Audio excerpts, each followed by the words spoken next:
Welcome to our YouTube channel. और आज हम अपना नया नेक्स्ट पार्ट स्टार्ट करने वाले हैं। इलेक्ट्रिक करंट हम चैप्टर पढ़ रहे थे, उसके अंदर हम अपना नया पार्ट स्टार्ट करने वाले हैं। वो है हमारा vector form of Ohm's law. इससे पहले वाली क्लास में हमने ओम्स लॉ के बारे में पढ़ा था। एक बार और रिकॉल कर लेते हैं कि ओम्स लॉ क्या होता है।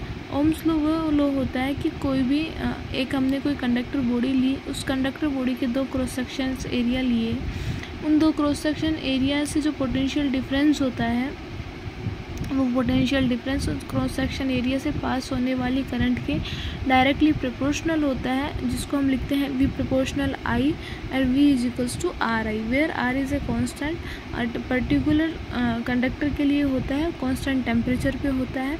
एंड जो ओम्स लॉ होता है वो ओम्स लॉ कांस्टेंट टेम्परेचर के लिए ही वैलिड होता है। जहाँ पे जिस कंडक्टर बॉडी के अंदर कांस्टेंट टेम्परेचर नहीं होगा वहाँ पे ओम्स लॉ वैलिड नहीं होगा। तो Ohm's law only and only constant valid temperature पर ही वैलिड होता है। उसके बाद में हम देखते हैं vector form of Ohm's law. और vector form of Ohm's law देखने के लिए सबसे पहले हमें देखना होगा कि करंट डेंसिटी क्या होती है। And we know current density is equals to ratio of current upon cross section area. So J is equals to I upon A। And हमें पता है कि इलेक्ट्रिक करंट और ड्रिफ्ट वेलोसिटी के अंदर क्या रिलेशंस आए थे।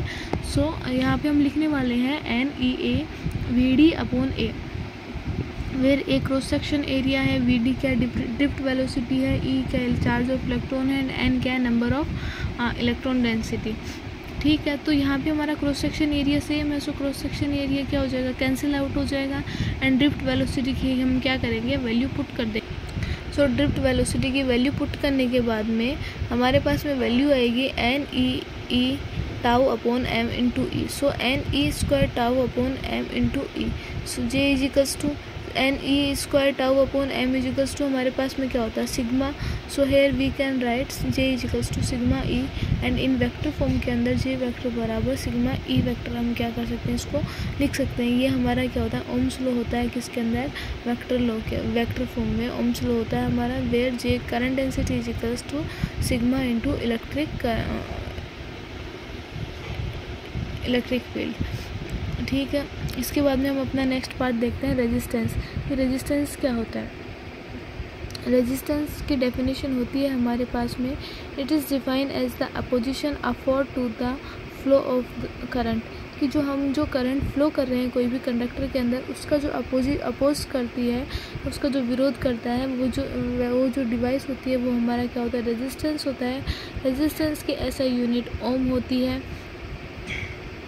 And from Ohm's law R is equals to ml upon NA E square tau हम इसको लिख सकते हैं, वेयर M क्या है, मास ऑफ। उसके बाद में हमारा जो रेजिस्टेंस होता है वो रेजिस्टेंस किस किस पे डिपेंड करता है। सो हमारा जो रेजिस्टेंस है, रेजिस्टेंस जियोमेट्री ऑफ कंडक्टर पे डिपेंड करता है, नेचर ऑफ मटेरियल पे डिपेंड करता है, एंड क्या होता है, टेम्परेचर पे डिपेंड करता है। ये हमारे क्या होते हैं, रेजिस्टेंस होते हैं। सेम रेजिस्टेंस इन तीन चीज़ों पे डिपेंड करता है कि कोई भी कंडक्टर की जियोमेट्री कैसी होती है, उस मटेरियल का नेचर कैसा है, और उसका कितने टेम्परेचर पे है। Because constant Ohm's law constant temperature पे वर्क करता है। सो यहाँ पे ये तीनों चीज़ें क्या होती है, रेजिस्टेंस इन तीनों चीज़ों पे डिपेंड करता है। उसके बाद में हमारा आता है कंडक्टेंस। कंडक्टेंस क्या होता है कि ये जो रेजिस्टेंस होता है, रेजिस्टेंस का रेसिप्रोकल हमारा क्या होता है, कंडक्टेंस होता है। इसकी डेफिनेशन है, it is defined as the reciprocal of resistance. Resistance का जो रेसिप्रोकल होता है वो हमारा क्या होता है, कंडक्टेंस होता है, जिसको हम G से डिनोट करते हैं। So G is equals to 1 upon R is equals to NAE square tau upon ML। और इसकी जो ऐसा यूनिट होती है वो हमारी ओम इनवर्स होती है। उसके बाद में हमारा आता है रेजिस्टिविटी। रेजिस्टिविटी क्या होता है कि कोई भी हमारा जो पदार्थ होता है, कोई भी हमारा जो सब्सटेंस होता है, उसका पर यूनिट वॉल्यूम विद्युत पर यूनिट वॉल्यूम रेजिस्टेंस की जितनी वैल्यू होती है, पर यूनिट वॉल्यूम रेजिस्टेंस की जितनी वैल्यू होती है वो हमारा क्या होता है, रेजिस्टिविटी होता है। So R is equals to resistance हमारा क्या है, ML अपॉन NE स्क्वायर, इसको हम बाहर लिखेंगे। सो M upon NE square tau L upon E। सो रेजिस्टेंस बराबर रो L अपॉन ए, वेयर रो बराबर M upon NE square tau which is constant for a particular material at constant temperature. ये क्या है, constant है कोई पर्टिकुलर एम मास के material के लिए, जिसका ये कोई एक ऐसे कांस्टेंट टेम्परेचर पे पर्टिकुलर मटेरियल का कांस्टेंट है जिसका मास क्या हो, हमारे पास m हो, number of electron density n हो, एंड उसके जो रिलैक्सेशन टाइम है वो हमारा क्या होना चाहिए, टाउ होना चाहिए। ऐसे मटेरियल के लिए क्या होता है, ये हमारा जो रेजिस्टिविटी है। सो आज की क्लास में इतना ही पढ़ने वाले हैं। अगर वीडियो पसंद आए तो लाइक शेयर एंड सब्सक्राइब जरूर करना। Thank you so much guys. आगे का पार्ट नेक्स्ट वीडियो।